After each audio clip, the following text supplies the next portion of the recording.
A hot summer afternoon in the Northeast. Residents of New York and Toronto look forward to the weekend. No one could predict what is about to happen. Doors shut quickly at City Hall. Nobody was allowed in because the metal detector... Massive power blackout hit the United States and Canadian cities, closing nuclear power plants. 100 power plants shut down and 50 million people in 2 countries. Emergency has been declared in New York State. Mayor Bloomberg of New York City... In a matter of seconds, 50 million people simply fall off the grid. Phone lines and water systems fail, and thousands of people are trapped in elevators and subways. People start to panic, like we couldn't breathe. It'll be okay, hon. It'll be all right. It is August 14th, 2003, and the largest blackout in North American history causes $6 billion in damages. The official cause? Overgrown trees on power lines. But there's more to this story than troublesome trees. Just 3 days earlier, on August 11th, someone, somewhere, released one of the most damaging computer viruses ever written. Blaster.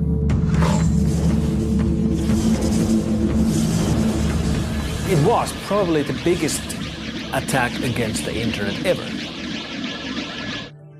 Mikko Hyppönen is one of the world's most respected virus hunters. It is here, at F-Secure, an antivirus lab based in Helsinki, that he and his team first identify Blaster when it hits the internet. What astonishes Mikko is the impact the virus has on the physical world. Blaster was the first worm that really showed that an attack like this can affect society and the normal life. Air Canada passengers were frustrated by long check-in lineups today after a virus overwhelmed some of the airline's computer networks. As Blaster explodes across the net, Air Canada's check-in system shudders to a halt. And 3,000 kilometers south, Amtrak and CSX railroad services are disrupted, delaying train routes in 23 states. We saw planes stopping and trains stopping and boats stopping. We saw infections with military installations. And then, of course, 3 days later, there was the US blackout. Did a computer virus somehow contribute to this?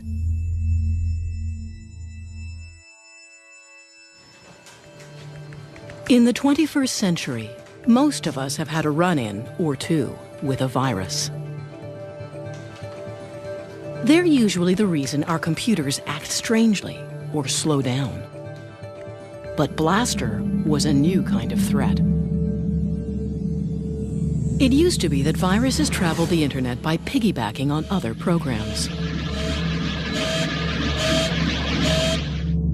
They would arrive at your computer in the form of email attachments. The virus could not activate until someone opened the attachment. But Blaster was a worm. Worms don't need other programs. They propel themselves through the net, and they are self-activating. In other words, you could get Blaster simply by being connected. You would get infected just by having your PC online. You could be sleeping and your machine would get infected. Which meant anything connected was susceptible. Systems like the financial network, water treatment centers, and power plants. In one case, we know that a virus got into a major nuclear reactor in Ohio. 9 months after the blackout, the official report stated that Blaster, despite being released just 3 days earlier, played no significant role in causing the huge shutdown. Some security experts remained unconvinced, pointing to more than just the timing of the two events. If you read the blackout transcripts of the operators who were in the middle of this when it was happening, what keeps coming up in the transcripts is comments that, stuff isn't moving. Their screens were freezing, which is exactly what the Blaster worm does. Whether the Blaster virus caused the 2003 blackout remains a contentious issue. But after Blaster, no one doubted that online viruses could cause real-world damage. It's been actually a real learning exercise for potential attackers and terrorists to see, oh, well, if an accident can cause this, maybe we could cause it as well. Eric Byers is a former instructor at the British Columbia Institute of Technology. He researches the dangers of connecting critical infrastructure to the internet. There's no question that you could build a virus to take down the critical infrastructure.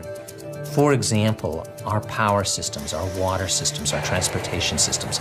If those go away, then our life radically changes. Today, most critical systems are connected to the internet. And the computers these utilities use are the same Windows-based PCs that you might have in your kitchen. 95% of the machines are running Microsoft Windows. So when you have some sort of a worm or a virus or some sort of threat spreading that affects Windows, it spreads like wildfire. A Canadian oil company came to us and said, you know, we have this big infrastructure and we're curious, you know, can somebody attack this? So Eric went to work. Using only a laptop and some basic hacker software, he easily broke into the holding tanks at the company's refinery. So first of all, I'm going to do what's called cutoff visibility. Now I've fooled it so that the operator doesn't know anything's going wrong in the field. And then I'm actually going to blow up the tank for him. And you can see that all of a sudden this pump has just gone nuts. And pretty soon that tank's going to be overflowing. And in real life, somebody will be walking around with an oil spill.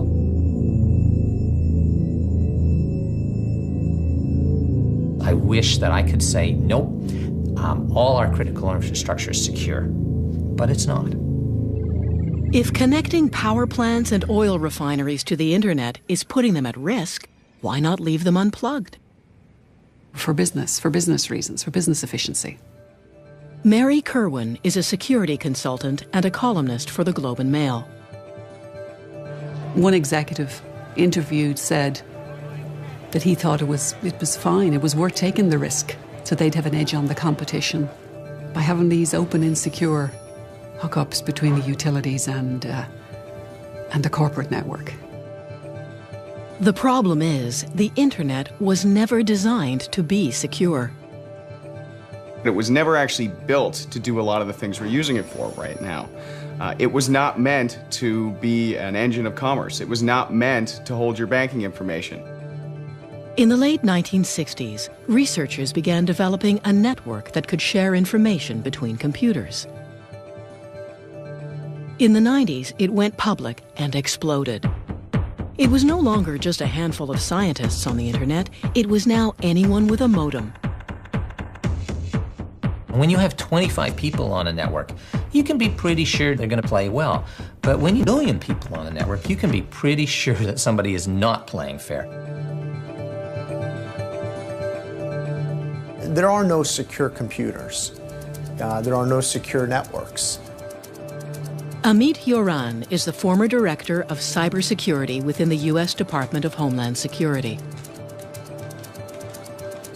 I think sooner or later, we are going to be hit by a cyber failure that will affect either our nation's infrastructure or international infrastructures in a very significant and harmful way. So the implication is that somebody remotely managed to gain access to these control systems and does that type of damage and leaves the economy at a standstill, essentially. Because without our ability to bank online, to make a phone call, to switch on the lights, we're literally in the dark.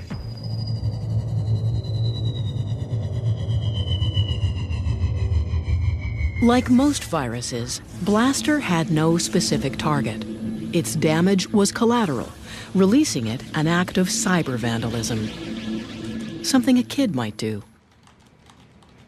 Most of the time when these guys get grabbed, if and when they get grabbed, it was just for sport or their pals, or they were sitting in their schoolroom in Germany and somebody annoyed them, so they decided to play a game and write viruses or whatever. So usually they have, particularly the kids, they have no clue of what they're doing, and that's why they can be very dangerous. They're called hackers. Some would say they're nothing more than hobbyists, kids mostly. But hackers grow up too. We are the people that are behind the scenes of everything that you take for granted on the internet. It's us. There are three types. The white hats are the good guys. They're the virus hunters or the IT people at your office. The black hats are the bad ones. The virus writers or the crooks who try to steal your credit card number online. And then, somewhere in the middle, are the gray hats. They work both sides of the street, guns for hire in a Wild West industry. Tell us who you work for, Donnie. Let's go somewhere else right now. Donnie makes his living as a professional hacker. Exactly how, he won't say. He is sometimes hired by companies to hack into their own systems. It's called penetration testing.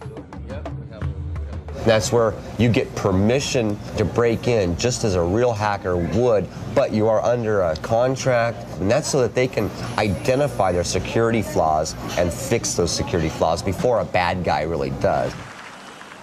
Like most professional hackers, Donnie has an infamous past. I was approached initially by this company in India. They wanted a demonstration of my skill set, so to speak. I ended up compromising 5 different systems with 5 different exploit vectors. Looking further into one of the intrusions, I had indeed broken into mail.gov.in. For all intents and purposes, I took down their government infrastructure. Had free reign on the systems all I wanted. I was able to plant backdoors and gain later access. I was able to read emails. I was able to record keystrokes. In hacker parlance, we would say that I owned India. I owned a small country. Not small. I owned the 2nd largest country in the world. We asked Donnie to demonstrate his skills. In less than 5 minutes, he's broken into the database of a major international airline. So basically, I'm one step away from grabbing all of the reservation information, all of the user information, which would include your name, your address, your telephone number, your credit card information for verifying your flight. With power like this at your fingertips, we wonder what potential damage a group of dedicated hackers could cause. We could certainly shut down the United States critical infrastructure, I would assume probably within a day. Dedicatedly, I would give it 1 week of research, 1 day to take it down. And that means what? What is the... That means taking out the power grid, it means taking out the communication power, it means taking out probably the military capacity of the United States to function properly. We'd probably go into a police state at that point. Is that an exaggeration? No, I don't think so.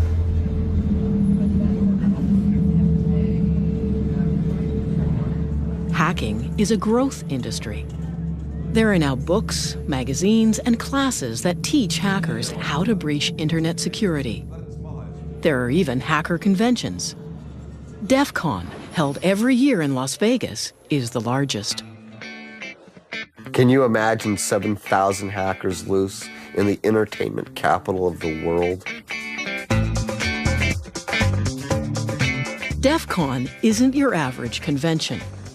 It's cash only at the door, which isn't such a bad idea. With 7,000 hackers afoot, it's probably the last place you'd want to use your credit card. Well, DEF CON's been going on a long time now, various degrees of notoriety, hacking their badges and hacking each other and hacking each other's cell phone, and can be a dangerous thing to attend.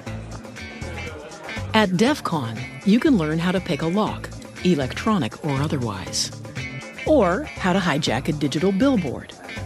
And though most attendees are hackers, there's also more than a few federal agents. In more recent years, you have so many undercover FBI agents that it's hard to tell law enforcement apart from the real deal. Depending on who you talk to, the FBI are there to either spy on the hackers or recruit them. We seek out the rockstar hackers to find out what the cutting-edge threats and vulnerabilities and tomorrow's issues and problems are, because they know. Somebody told us it's easy to spot the FBI. They're the guys over 35. And today, with software designed for children as young as 6 months old, a new and far younger generation of hackers is right behind this one. In the shady online world of the hacker, there is no one more notorious than Mafia Boy. A surprise move today by the Montreal teenager known as Mafia Boy. He admitted in court he is the hacker who crashed several popular websites last winter. The turn of the millennium saw the peak of the first .com gold rush.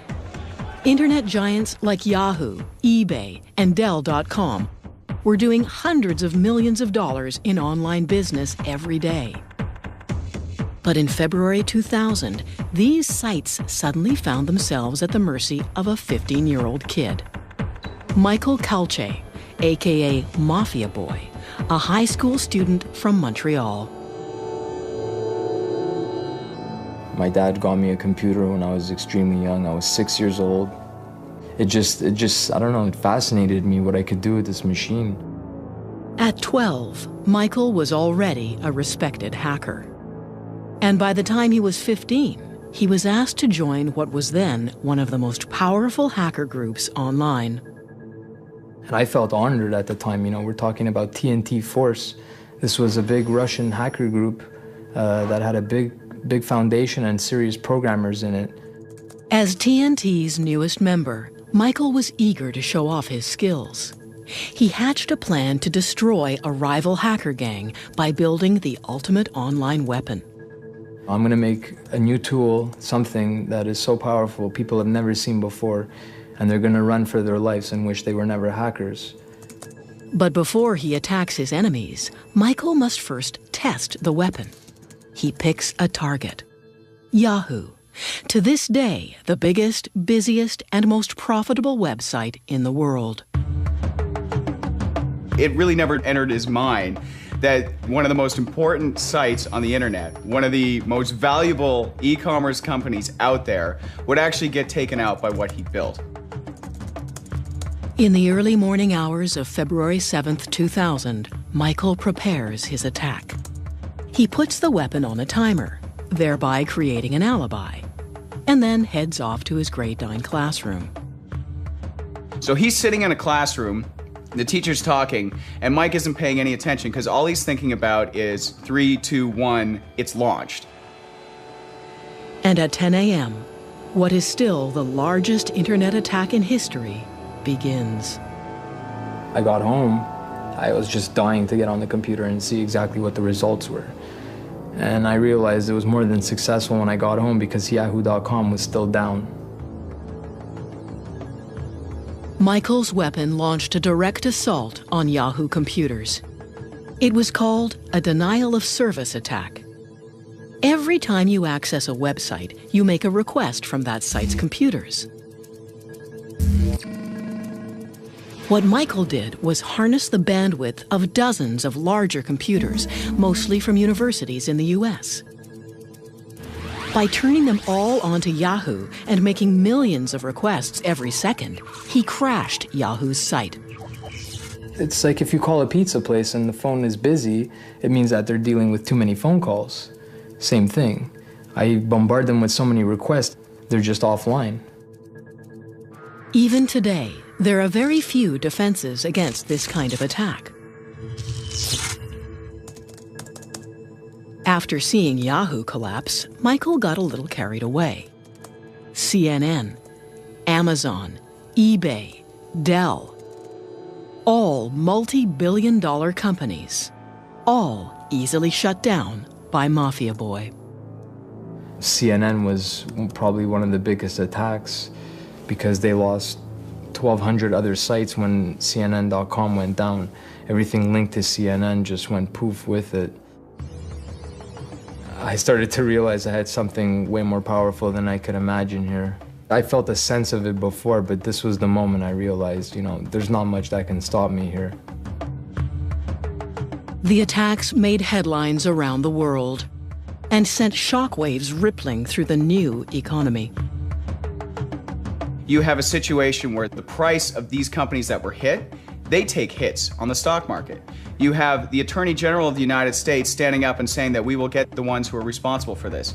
You have President Clinton convening a cybersecurity summit at the White House and talking about finding ways to fend off future attacks like this. The first reports came out, they were estimating the damage to be $1.7 billion damage. All from a Pentium 133. It was Michael's bragging that eventually got him arrested. He served 8 months in a juvenile home. But he left a legacy. Suddenly, the internet didn't seem like such a great place to do business after all. People didn't really realize the extent to which the internet was vulnerable until a 15-year-old kid kind of showed them. I think it, in a sense, showed that the emperor had no clothes. That the thing experts had known all along, that building e-commerce on top of the internet is maybe not the best idea. It also showed that there wasn't a coordinated strategy in the government, in industry, to actually combat and fix a lot of these flaws and to fight off these attacks. The internet has little to no law enforcement. It's simply too big, too international, and too anonymous. It's very difficult to identify who is online at any one time, where do they come from, and they can just disappear into the ether. Just take out their connection and they're gone. They're like specters, like ghosts. For the most part, black hats target one company and its ubiquitous operating system. Now, this company is looking for a little vigilante justice. Microsoft established an antivirus reward program that will pay people if they provide information on a virus writer and it leads to an arrest and conviction. It's a cash bounty. $250,000 for information leading to the arrest and conviction of anyone who has written a destructive virus. We asked Donnie if he was up for the challenge. I don't know if it's entirely possible. It's really, really hard to identify the creator of a piece of code. A piece of code can be as small as 4 lines that anybody could type out on a computer anywhere. If I were to successfully track someone down and actually be able to obtain this bounty, so to speak, $250,000 would be enough to secure my future. His target? A Microsoft Word virus. So called because it hides inside a Microsoft Word document that the author then emails across the internet. Where Blaster was mindlessly destructive, simply flooding the internet, the Microsoft Word virus is much more sinister. After infecting a computer, it begins to collect documents. It then sends these documents back to the authors of the virus. The range of documents being collected concerns Donnie. CAD drawings for computer-aided design, spreadsheets, PDF documents, architectural and machine blueprints. The nature of the data that's being taken, to me, it goes straight to our critical infrastructure. It goes straight to the core of the United States military. And the virus is known to have targeted power systems and government agencies. It is, literally, spyware.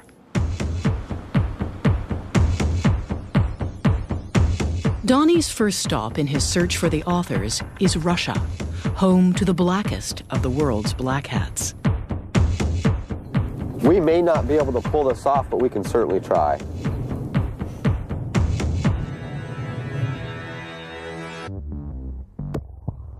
In the past few years, hackers and their viruses have evolved. Mischievous kids are no longer the main problem. Now it's all about the money. And viruses are designed expressly to steal your data. In the good old days, all the viruses were written by, hobbyists, and geeks and nerds in their basement for fun, for fame, really. And that started changing 5 years ago or so. To professionals and criminals, people who do this to make money, even people who make millions. And while thieves used to break into your house, these days it's much easier for them to break into your computer. What they're looking for is personal information, credit card numbers and banking details, anything that can be sold for quick and easy cash. A hacker recently told me that identity theft is a great new career. It has great benefits. Why would you make minimum wage when you can stay in the best hotels and buy big screen TVs with somebody else's money?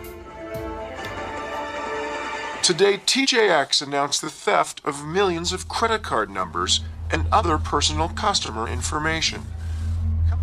In 2007, TJX, a department store giant with over 2,000 retail outlets around the world, found themselves the victim of the largest known internet theft to date.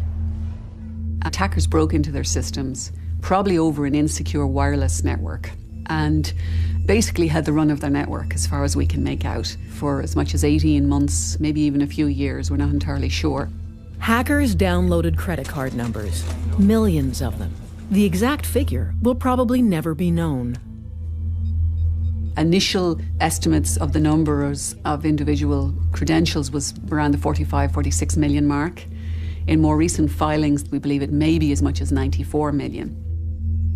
And credit cards aren't the only thing thieves took. Initially, we thought it was just credit card, bank card details. Over time, we discovered there were driver's licenses as well, which is much more significant. You're getting into pieces of identification that can really allow identity thieves to build identities from the ground up. The thieves were able to break into the system by using a hacker trick called war driving. Basically driving around with a laptop and a homemade antenna, often just an empty Pringles chip can covered in tinfoil. Hackers use this antenna to search for unprotected wireless connections. Once they find one, they break in and steal everything on your computer.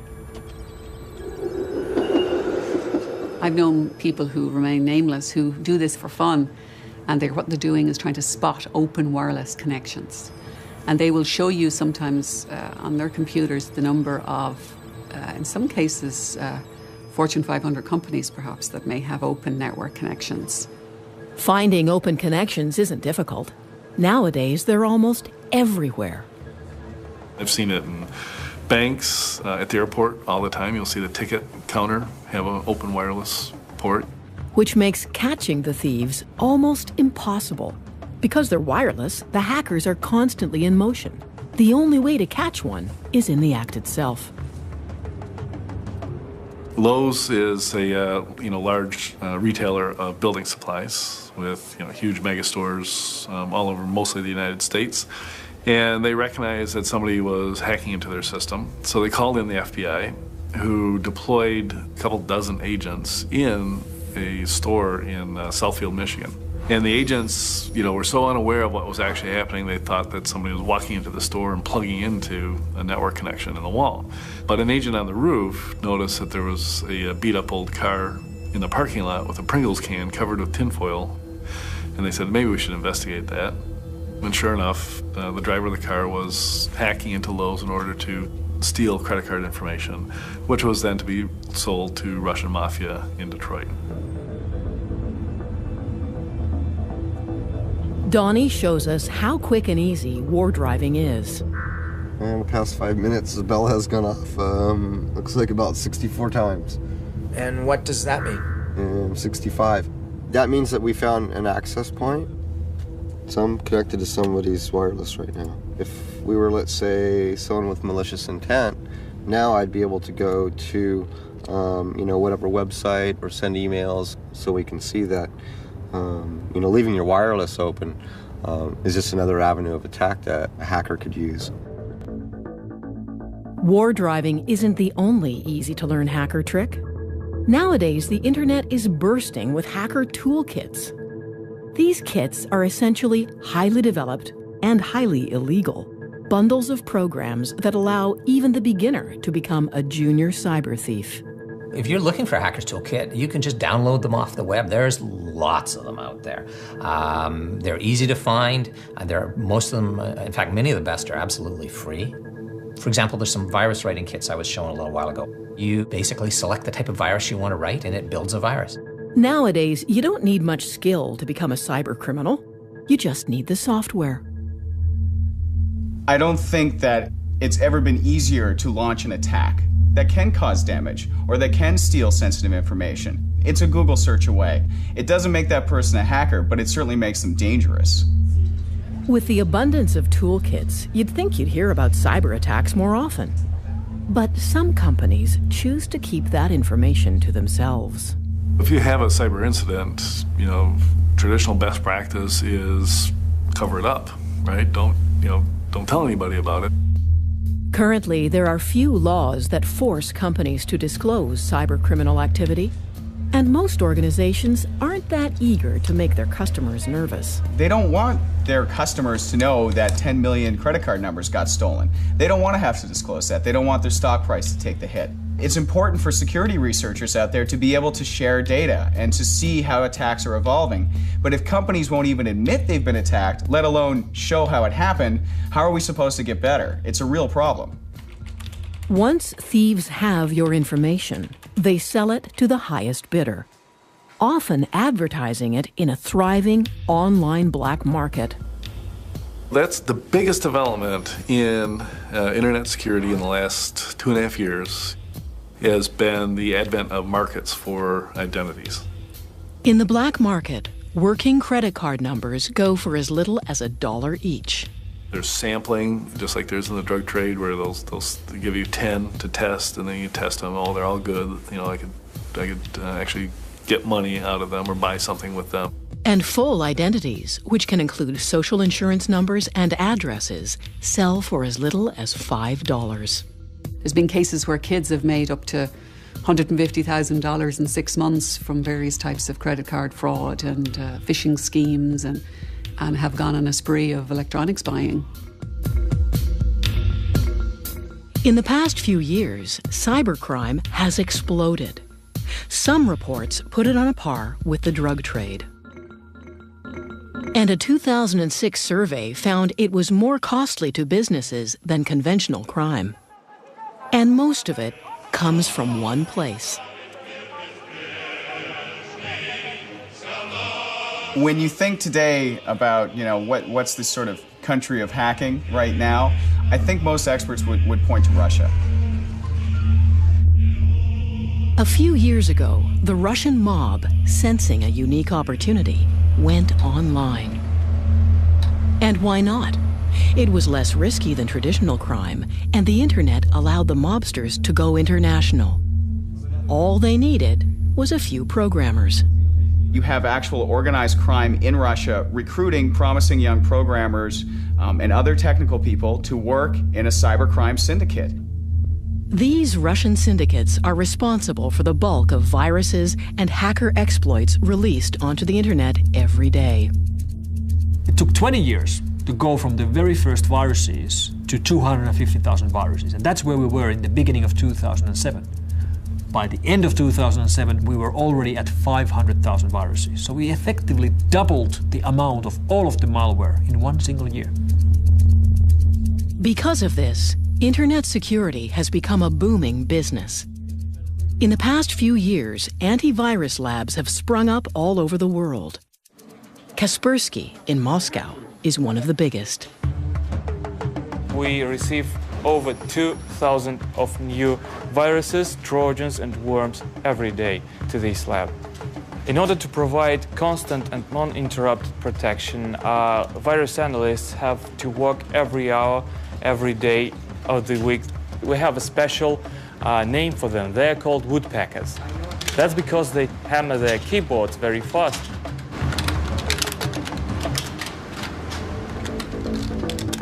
Donnie seeks help tracking down the authors of the Microsoft Word virus. He gets in contact with a group of Russian cyber criminals. These guys are really no different than a criminal ring that would be specializing in stolen car parts or stolen electronics. where they're trying to turn it, sell it, launder the money, and get some type of percentage out of it. One of the group agrees to meet with Donnie in a cafe.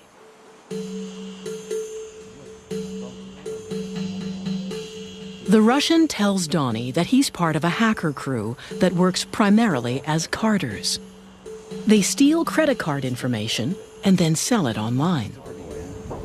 Yes, for a year or something, like we card, how can I say, we hustle. The leader of the one crew that I was working with, he makes like from $9,000 to $15,000 a week. I had no idea it was that kind of money. I mean, I was thinking like, $1,000 a week. Donnie then inquires about purchasing viruses that would allow him to steal information from anyone's computer. So, one of the things that I'm also interested in is Trojans and backdoors. Yes, exactly. It gets until like $1,000 or something. Really? Yes. $1,000 for a Trojan? From 400 to 1,000. Wow, that's insane. But not all viruses have such a clear purpose. In 2007, a new type of virus appears on the internet. Stormworm. It infects without warning and seemingly without consequence. And to this day, no one knows what its purpose is. People often ask me about how do I know if I'm infected by Storm? And you really don't, because it doesn't show you any messages, it doesn't destroy anything, it doesn't play any music or anything, any of the fun stuff we used to see with old school viruses. It's really invisible. Not just invisible, but impossible to detect. This is because it's always changing. This worm keeps morphing itself. Every time you download it, you get a different copy. And if you do find it and try to remove it, the worm attacks.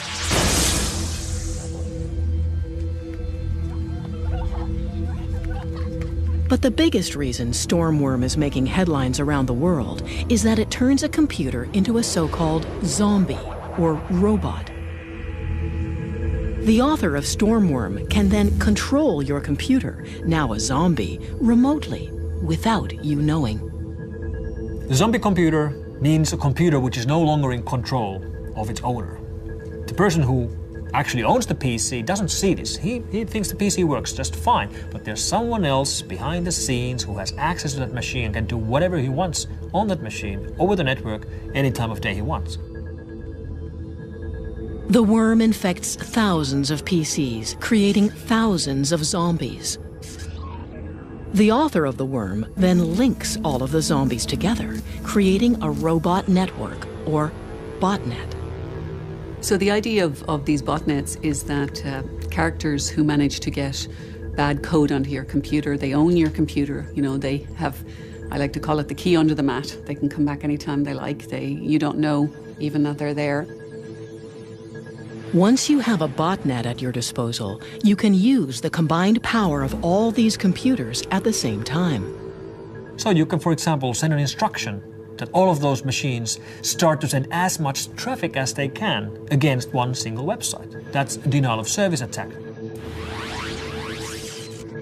The same type of attack Mafia Boy used to take down Yahoo.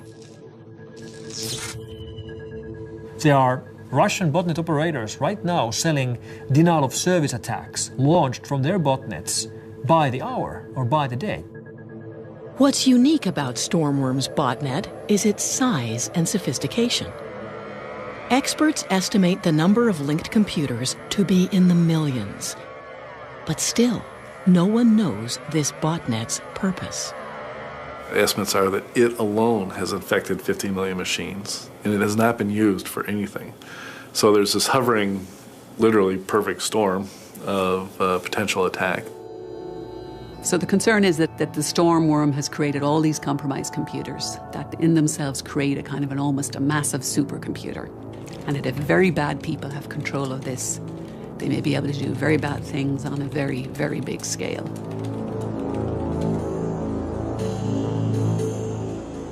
Donnie continues his search for the authors of the Microsoft Word virus.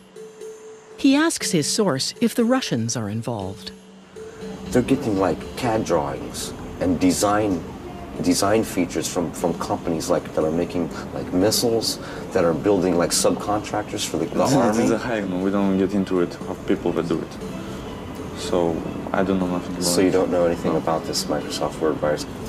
I mean, some people tell me, this stuff is coming. The Russians are using.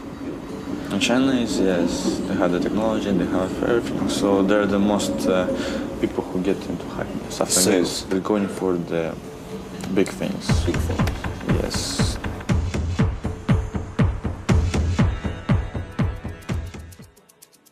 In April of 2007, Estonia suddenly found itself on the losing side of a battle with the largest country on Earth. What began as a protest over Estonia's relocation of a Soviet war memorial quickly turned ugly. Riots broke out, and Russian hackers launched what some people call the world's first cyber war. What happened in Estonia was a major cyber attack. Somebody tried to harm the country, the government of the country, the financial organization of the country. Cyber warfare. It's a terrifying premise, and up until recently, mostly hypothetical. Estonia was particularly vulnerable. Like Canada, it is one of the most wired countries on Earth. More than 78% of the Estonian citizens are doing their banking business via the internet. In a place where most people bank online, attacking the internet makes everyone a little nervous. Down to the point that people may ask, is my money still in the bank if I don't have access to my money? Within minutes, hackers shut down the banks. They also targeted broadcasters, newspapers, and government offices. We saw the single largest attack against all of the infrastructure of a single country we've ever seen. And it really started to affect the everyday life of people. And though the Russian government denies any involvement, there's no doubt the attacks were politically motivated. We don't have solid evidence that this is related to any governments. However, we have reasonable evidence to believe that this has its roots in Russian Federation. At one time, the U.S. saw Russia as the main cyber warfare opponent. As early as 1998, the country was accused of hacking into U.S. government systems. But these days, America fears a new cyber spy: China. That is the country that we're most worried about. Rick Howard is a retired lieutenant colonel of the U.S. Army. He spent the last 2 years of his career as the chief of the Army's Computer Emergency Response Team, the cyber SWAT team of the U.S. military. China, in their own doctrine, their own military doctrine, says they'll be ready to take on the U.S. by 2025. They're not going to do that tank on tank. That's not what their plan is. Their plan is to go at us with asymmetric warfare, using the internet as part of their attack vehicle. Rick believes that Chinese hackers are currently mining U.S. government computers, using tools that are similar to the Microsoft Word virus. They steal every document on those hard drives. Every Word document, every PowerPoint document, every Excel document, and they bring them back to China. We're talking about millions of documents. Stealing national secrets over the net has replaced old-fashioned espionage. But Rick's greatest concern is that the Chinese military is training and recruiting hackers. The PLA in China recruit hackers from the Chinese population, and they train them in military information warfare tactics. They give them a regular salary so that they can go and try to penetrate U.S. government and other government institutions. In 2007, the U.S. claimed China cyber-attacked the Pentagon. The Chinese government officially denies these claims.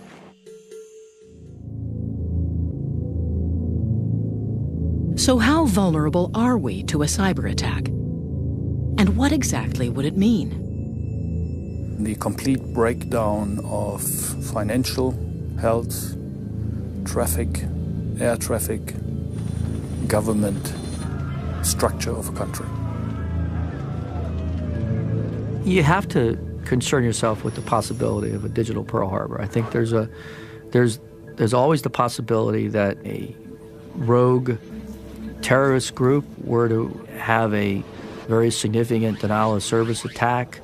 And if there's anything that people need to understand in cyberspace is that this is hard stuff. You have to take it serious. So if and when an attack comes, are we ready? Donnie abandons his pursuit of the Microsoft Word virus. He reasons that now it's too risky.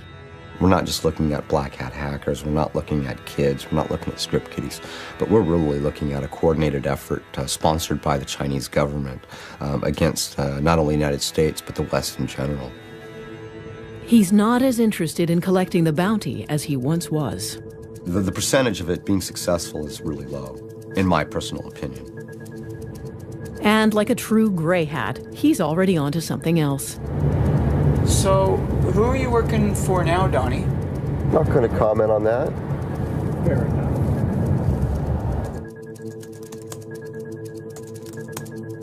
Michael Calce has written a book about his life as a notorious hacker. I couldn't stand back knowing what was going on and what's going to happen and how bad it's getting. 8 years after his attack, he says he could do it all over again if he wanted to. Because they haven't done anything about it. They say they're investing this into internet security and this and that, but the situation is only getting worse for everybody. Attacks are increasing. The number of viruses has doubled in a year. And places like the Pentagon ward off a cyber attack nearly every day. Is cybersecurity a significant threat to the critical infrastructure of Canada and the world? Absolutely, no question. This is serious stuff. It is supposed to be a little bit turbulent. It is supposed to be a little bit uncontrollable. And to have that openness and that freedom, you have to deal with the other things. The interconnected nature of the internet and critical infrastructures is a point of significant vulnerability for modern society. We really have to think carefully about putting critical infrastructure online. I would prefer critical stuff to be disconnected. And when I mean disconnected, I mean that they are in separate cables. Increasingly, all aspects of our lives are funneled through the internet. What's at stake is impossible to dismiss. Because the 9/11 Commission, their summary of the 9/11 events was that it was a failure of imagination. And I think the one thing we don't want to do again is for our imaginations to fail.